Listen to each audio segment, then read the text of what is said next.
नमस्कार, मैं नीलम सिंह, हमारे यूट्यूब मंच में आपका स्वागत है। और बहुत सारे लोग पीड़ित हैं। नहीं, बहुत सारे लोग घायल हैं, बीमार हैं, अस्पतालों में। कितने लोगों की जान गई?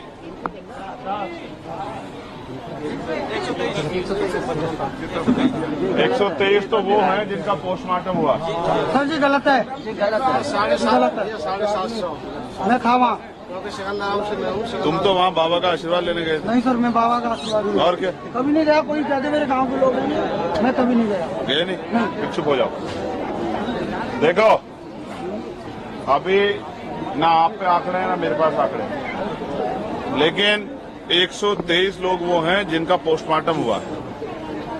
बाकी बहुत सारे ऐसे लोग भी हैं जो बताया जा रहा है कि मरने वालों में बच्चों की संख्या बहुत है और महिलाओं की संख्या ज्यादा है। तो जो लोग बिना पोस्टमार्टम कराए अपनी बॉडी को, अपने पार्थिव शरीर को ले गए, ऐसे बहुत सारे लोग। मैं सुबह से कह रहा हूं कि भाई गलती किसकी है, किसकी सवाल मेरे सामने आ रहा है। तो मैं सच बोलने की हिम्मत रखता हूं। गलती एडमिनिस्ट्रेशन की है, ये सच। अगर व्यवस्था अच्छी की गई होती तो शायद इस घटना को, इतनी बड़ी घटना को अंजाम नहीं दिया जा सकता, या ये घटना नहीं होती।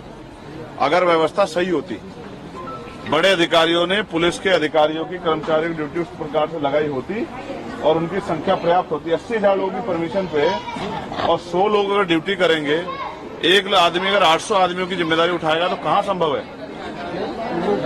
ये सच है। गलती पुलिस के अधिकारियों से भी हुई है, बिल्कुल सच है। लेकिन सच ये भी है कि सरकार ने भी लापरवाही बरती है, ये भी एक कड़वा सच।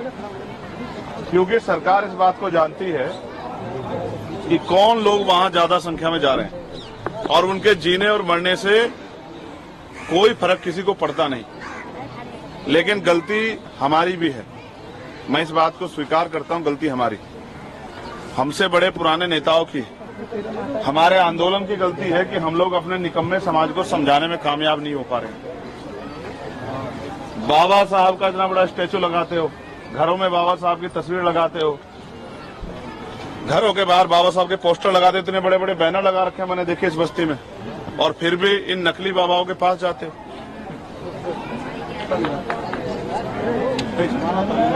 बाबा साहब अंबेडकर के संघर्षों को भूल के और वहां जाते हो ये सोच के कि आपकी गरीबी, परेशानी, लाचारी, बीमारी, आपकी समस्या बाबा ठीक कर देंगे। और तो बताओ कितनी ठीक हुई? परमानेंटली नहीं ठीक होगी क्या? अब इतने लोगों को कोई परेशानी नहीं लेंगे जितने लोग मर गए हैं, इनको कभी कोई परेशानी नहीं होगी जिंदगी में, लेकिन इनके परिवार को जो परेशानी होगी वो परमानेंट की होगी, बहुत लंबी, जब तक ये जिएंगे।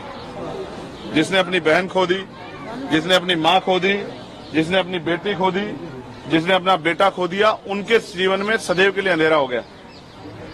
महसूस करो, अगर हम अपने लोगों को समझाने में कामयाब हो जाते कि अपने महापुरुषों के रास्ते पे चलना है और वो लोग महापुरुषों के रास्ते पे चलते तो ये दिन थोड़े देखना पड़ता। तो हमें अपने अंदर भी झांकना चाहिए। और इसका कारण ये है कि जब मैं पार्लियामेंट में बोल रहा था तो मैंने कहा था कि देश आजाद हुआ लेकिन धन धरती राजपाट में बंटवारा नहीं हुआ। तो जो लोग गरीब थे पिछले व्यवस्था के आधार पे, जब संविधान से पहले जो व्यवस्था थी, वो गरीब के गरीब रहे और अमीर अमीर होते गए। अब उन गरीबों को अपने पैरों पे खड़ा होने के लिए तमाम तरह के संघर्ष करने पड़ रहे हैं और ये लोकतांत्रिक जिम्मेदारी थी कि हर व्यक्ति को सुख सुविधा और सम्मान मिले। लेकिन मैं समझता हूं कि आप वहां गए क्यों? आप इसलिए वहां जाते हो कि जो गरीबी आपकी जिंदगी में है, आपके बेटे को रोजगार नहीं मिल रहा है, बेटी की शादी नहीं हो रही है, मकान टूटा फूटा मकान है, जमीन नहीं है, बीमार है, तो बाबा जी से आशीर्वाद लेके ये सब चीज ठीक हो जाएंगी। तो हुई क्या? हुई क्या? तो इसके बाद तो समझ आ जानी चाहिए कि भाई, अगर इसके बाद भी समझ नहीं आ रही है तो फिर भाई आप अपनी मौत के जिम्मेदार खुद ही होंगे। फिर किसी को क्या कोसना, किसी को क्या बुरा कहना। वो अलग है कि सरकार ने आपकी जान की कीमत 4 लाख रुपए लगाई, 2 लाख रुपए स्टेट सरकार ने और 2 लाख रुपए सेंटर की सरकार ने। उनको लगता है कि आपके जीवन की कीमत 4 लाख रुपए, जबकि सत्य नहीं। मेरा ये मानना है कि कम से कम 25-25 लाख रुपए का मुआवजा सरकार को देना चाहिए,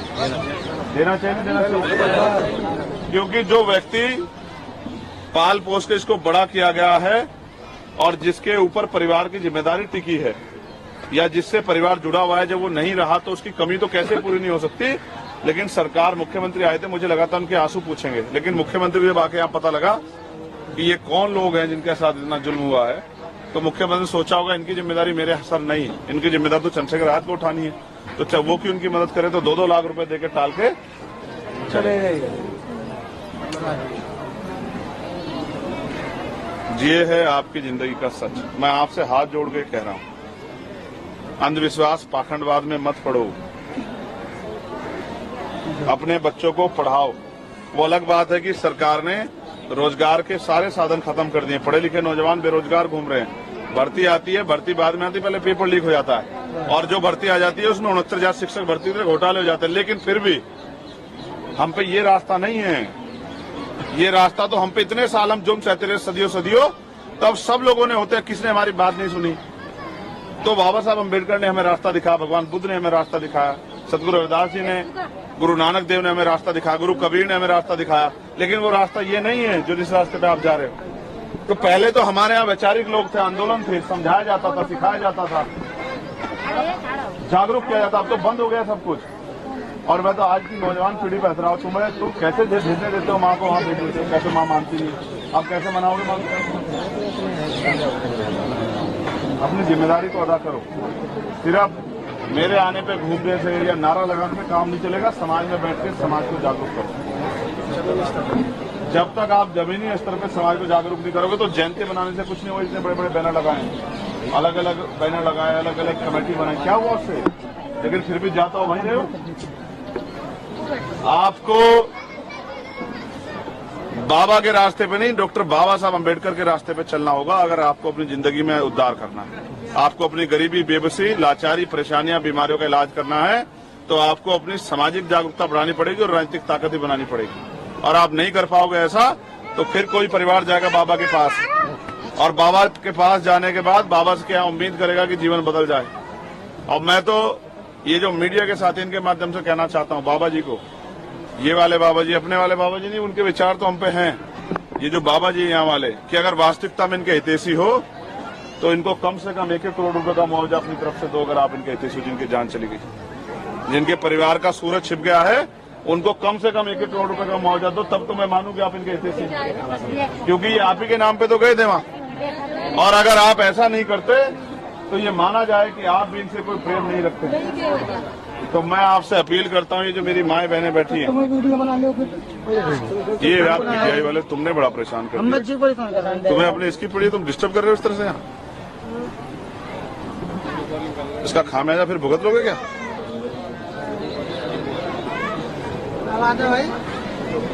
मैं आपसे हाथ जोड़ के कह रहा हूँ, अपने बच्चों को शिक्षा के रास्ते पे लेके चलो और इस अंधविश्वास पाखंडवाद से बाहर निकलो।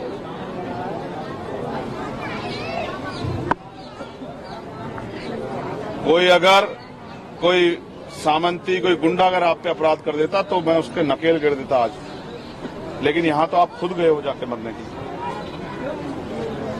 अगर कोई गुंडा, बदमाश, सामंती इस तरह की हिम्मत जुटाता तो आज उसको आज ही नकेल गिर देता, उसको बताता कैसे हिम्मत जुटाई जाती है। लेकिन अब इसमें क्या कहूं, किसको पकड़ूं, किससे जवाब मांगू? इतने लोगों की जान क्या मेरे लोगों की जान की कोई वैल्यू नहीं है? कितने लोग चले गए हैं? एक जानवर मरता है तो भी बवाल हो जाता है, इतने लोग मरे हैं, किसी को फर्क नहीं पड़ रहा है। मैं आपसे तो अपील कर सकता हूं, ये नौजवान साथी खड़े हैं, कि कम से कम एक बार ऐसी जगह जाने से पहले एक बार इनकी तरफ भी देखा करो, जिन्होंने अपने 4-4 बच्चे कुर्बान कर दिए हमारे लिए, जिन्होंने अपना पूरा परिवार कुर्बान कर दिया हमारे लिए, और हम अपना परिवार कुर्बान कर रहे हैं बाबाओं के लिए। तो फिर हमारा कैसे उद्धार होगा भाई, बता। ये कुरीतियां जो हमारे समाज में घुस गई है, नशा हो, किसी भी तरह का, और ये अंधविश्वास पागल, इससे बाहर निकलो अगर जिंदा रहना है। आपकी मुक्ति का रास्ता शिक्षा, सामाजिक जागरूकता, सत्ता से होकर निकलेगा, इसके अलावा कोई रास्ता नहीं। जब आपके बच्चों को रोजगार नहीं मिलेगा, उनकी जेब में पैसे नहीं, कैसे बदल जाए आपके घरों की स्थिति? इसलिए मैं आपसे हाथ जोड़ के अपील करता हूं, इन परिवारों के लिए तो मैं संवेदना प्रकट कर सकता हूं। मेरे हाथ में नहीं है अभी कुछ इतना, अगर मेरे हाथ में ताकत होती तो मैं करके दिखाता 1 करोड़ रुपए का मुआवजा देकर इन परिवारों को। और जिन्होंने ये किया है, जो भी इसमें शामिल हो, कोई ऊपर ले कोई हो चाहे, आज ही उन सबको जो है उन पे कार्रवाई करके साबित कर दिखाता तुम्हें किस तरह से जो गरीबों की जान से खिलवाड़ की जाती है। अगर उचित व्यवस्था होती, जैसे एक अधिकारी ने मुझे बताया कि भैया पंडाल में कोई घुस नहीं सकता, तो ये तो घटना भी बाहर हुई, तो बाहर व्यवस्था क्या थी? 80,000, लाख, 2 लाख लोगों की जिम्मेदारी पे कितने लोग लगाए गए थे व्यवस्था के? ये फेलियर है सरकार का, एडमिनिस्ट्रेशन का, पुलिस के बड़े अधिकारियों का।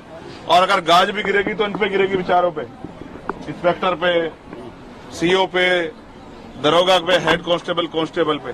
लेकिन जो अधिकारी दफ्तर में बैठ के ऑर्डर करते हैं उन पे नहीं गिरेगी गाज। इसलिए मैं आपसे अपील करता हूं, मेरा आग्रह है आपका बेटा होने के नाते कि इस अंधविश्वास पाखंडवाद से बाहर निकले। और इन पर जब भी आपको कोई ऐसा मन करता है, इन परिवारों को देख लेना जिनका सब कुछ उजड़ गया।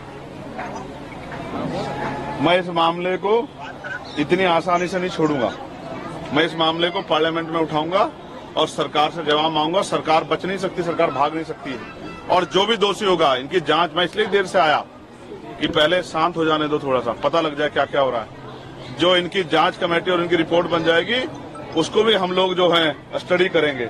और अगर हमें कहीं भी कोई कमी लगेगी तो फिर हम जो है पार्लियामेंट के जरिए इसकी पुनः जो है हर तरह से जांच करा के और अपने लोगों को रिलीफ दिलाने का, अपने लोगों की मदद कराने का काम करेंगे। 2-4 लाख रुपए में तो एक बच्ची की शादी भी नहीं होती।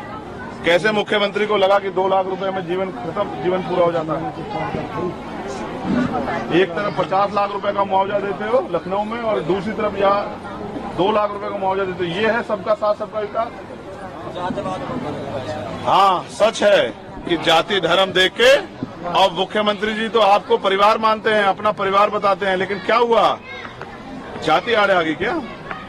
जो 2 लाख रुपए बांटने की क्या आड़े आ गया? इस सच को आप भी मान लो, इस सच को आप भी मान लो कि उनके जरिए आपका भला नहीं हो सकता। तो मैं इन परिवारों के प्रति महापुरुषों से प्रार्थना करूंगा कि उनको ये दुख सहने की शक्ति मिले और वो अपने पैरों पे खड़े हो जाएं। ऐसी मैं प्रार्थना करूंगा और मैं प्रयास करूंगा कि सरकार इनको उचित मुआवजा दे। इसके लिए भी हम भरसक आवाज उठाएंगे। लेकिन मैं आपसे आग्रह कर रहा हूं पुनः, आपकी जिंदगी की कीमत है, अगर किसी और के लिए नहीं तो आपके इस बेटे के लिए तो है ही। तो अपनी जिंदगी की कीमत को समझें और अंधविश्वास पाखंडवाद से बच के अपने जिसको भी इष्ट को मानना है अपने घरों में ही मान लें। इस तरह की भीड़ का हिस्सा ना बने, अपनी जिंदगी के साथ खिलवाड़ ना करें। भाई, मैं आपसे प्रार्थना करता हूं कि आप अपने बच्चों को अच्छी शिक्षा देकर अपने साथ लेकर चलेंगे। और इस घड़ी में आज भी और हमेशा हम लोग सब आपके साथ हैं। और मैं महेंद्र जी से कहूंगा, चौधरी महेंद्र सिंह जी के, वो इन परिवारों के साथ आते जाते रहें, इन परिवारों के दुख सुख में शामिल रहें और इनको अपनी टीम भेज के यहाँ कैडराइज करने का भी काम करें, अंधविश्वास पाखंडवाद से निकालने में भी आसानी करवाएं। ठीक है? मैं आप सबसे जो है के लिए मंगल कामना करता हूँ और आपसे आशीर्वाद की अभिलाषा भी करता हूँ कि आपका आशीर्वाद मेरे ऊपर बना रहेगा। स्वस्थ रहने के लिए इस्तेमाल करें अयोध्या धाम का श्री राम नाम स्पेशल निरोगी चूर्ण और बुकनू।